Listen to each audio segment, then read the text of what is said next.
right, what's going on, folks? Bosasaurus checking in here. Got a great guest coming up here as he is getting ready for his bout February 1st at the T-Mobile Arena in Las Vegas.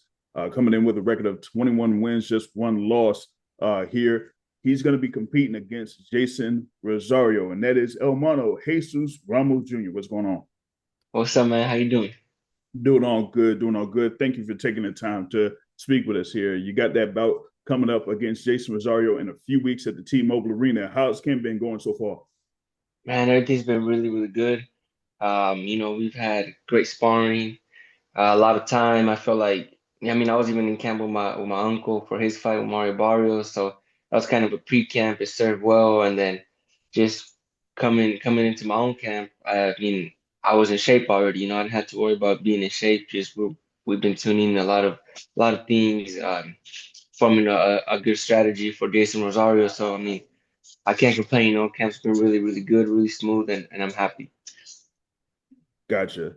Now, this is scheduled to be the first bout on the pay-per-view card, and you've been involved on multiple cards there in Las Vegas, with this being your third consecutive fight at the T-Mobile Arena. What is your level of excitement given that many will be watching you first when this pay-per-view event starts on February 1st?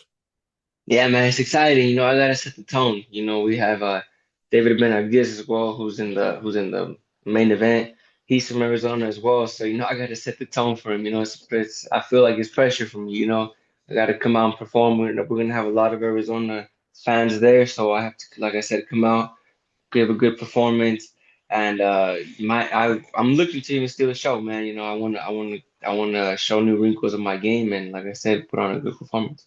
Yeah, no doubt, no doubt. Yeah, I see that Arizona Diamondbacks hat there. Yeah, you rocking there It's the with that. Sure, for sure. Now, many fans know that Rosario's former unified champion there at 154 pounds and wants to get back into world title contention. He had a good performance in his bout against Jerry Hurd there, and Yeah. which resulted in a draw. Now, what did you think of his effort in that particular bout? And did you see something during that fight that had you thinking, "Oh yeah, I got him, I got him"? Yeah, there is a lot of things that I saw, felt like he looked good, but it wasn't the Rosario, that I was used to seeing, that beat Julian Williams, that was coming up. I've watched Rosario, for a while now, and like I said, I didn't feel like that was that Rosario, and yeah, I definitely saw a lot of things, um, I don't know, mistakes maybe, or maybe it's just careless, but. Yeah, that I will plan on capitalizing, but I don't know, man. I feel like it's not the same Rosario, and it's dangerous, because right now he's thinking this is his last opportunity. So I know he's motivated, he's training hard, but we'll see. We'll see how he comes out February 1st. I'm ready for anything. I'm ready for the Rosario that beat Julian Williams. That's what I'm getting prepared for. So we'll see how he comes out. Mm. Now, following up with that fight, now Rosario said in reference to it, quote, "My last fight really tested me. It gave me what I needed going into this bout that he has with you on February 1st. I'm ready to seize this moment and make the most of it." And he said, "I'm going to shock the world and bring home the victory." What is your response to that? Well, that's what he's supposed to say. That was what he was supposed to say. So, that's all right. He I think he did need that hurt fight maybe, to get this opportunity, but it's my moment right now.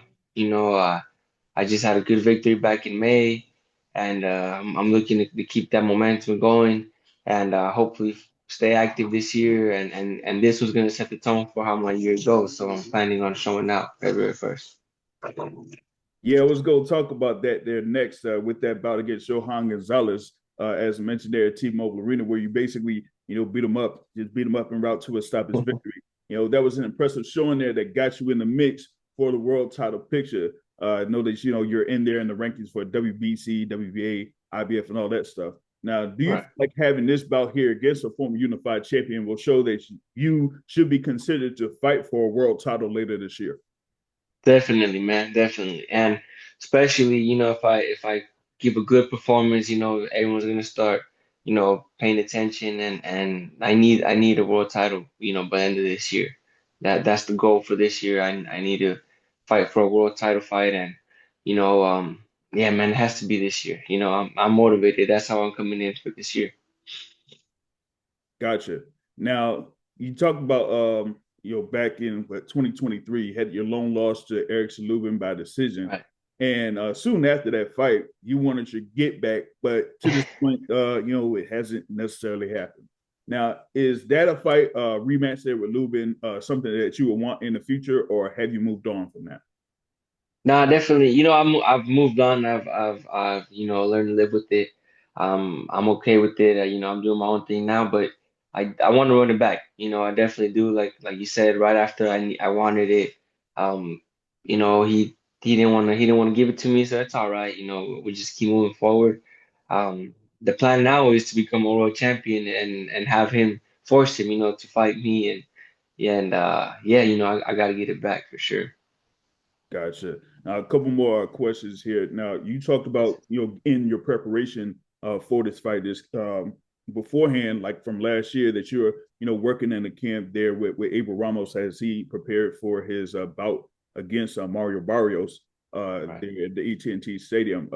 Now, having those type of workouts, do you feel like that's key for you in when you prepare for these actual bouts? Because one of the things I bring up is for a number of fighters, it's very tough to get themselves ready for a fight if they have like extended breaks between fights. You know what I mean? So it's like if they Right. worry about weight or anything in conditioning. But as long as you have, your family there and you're working out with your family, then that's very key as you prepare for, being ready for whatever when a bout does come up for you. Right, man. Yeah, definitely. We actually thought, I mean, we weren't planning a long layoff like that, so we were back in the gym, right after my last fight, and we were staying ready. But it's not the same, you obviously don't step up that intensity like that. And then Abel came and had a fight, so we stepped it up, and yeah, man, all that helped. Just I'm in crazy shape right now. I feel really good. You know, this week I've been doing 10 4-minute rounds of sparring. So, I've been, like I said, and I feel really, really good. And I'm excited. I'm excited to fight now. And I think it is key. That pre-camp that I did with Abel was key for how I'm feeling right now because I mean I feel really good, really strong, and just working out with my uncle, having that motivation. I knew it was gonna be a tough fight, and it was a world title fight. So we were both motivated. I was just as motivated as him to make sure that he was ready, and it was good. It helped me for this camp. No doubt, no doubt. Now, with this being the pay per view there, Amazon Prime pay per view, February 1st, there, and you're part of that, 4-fight card. You did mention there with David Benavidez being part of the main event there against David Morrell Jr. Is there like any other fights there that you're looking at that you're like, hey man, I'm psyched for these fights too? I'm excited for that Figueroa fight, man. I felt like that first one was really good. It was close, and I like Fulton's last fight. I felt like he was more willing to just brawl. He showed a lot of heart, man. Uh, so we'll see how this fight plays out. But I feel like he did show a lot in that last fight. He got dropped, he got hurt, and he just came back and he showed that he wanted to win. And Figueroa, I feel like he's motivated because he wants to get his lick back. So we'll see how they play out. But I'm excited about that one. I can't pick a winner for that one. I like them both. Gotcha. And last question here, going into your nickname, El Mono, for the fans that you may not know, like where did that nickname originate from? Yeah, that one came from my dad, man, and Mono, and it was just, I mean, I was a baby, and he would always have hats on. He'd always put hats on me, like sunglasses and stuff like that, and I'd always leave it on. So El Mono is, I mean, people think it's because of monkey, but it's more for like cute, like oh he's El Mono, he doesn't, like I would leave everything on and I'd just be cool with it. And actually, just Christmas, we were going through those photo albums where I had shades on, where I had my hats on, and yeah, man. I mean, that's where it comes from. My dad El Mono, and it stuck with me. At first, it was a family thing, and then it came into high school, and then everybody knew me as Mono, so I kept it, man. Gotcha. You just be chill, man. Put the sunglasses on, everything, man. Uh, Hey, That's it. I'm Yeah, playing. right. Mono, yeah. Yeah, there you That's go. baby too. So yeah, that's why it stuck with me, man. Yeah, for sure, for sure. But big thanks here for you taking the time to speak with the Bison Yes, Source. sir. Definitely looking forward to you in action there against Jeison Rosario February 1st at the T-Mobile Arena on Amazon Prime pay per view. Yes, sir, man. Thank you. I appreciate your time today, man. Thank you. Mm-hmm.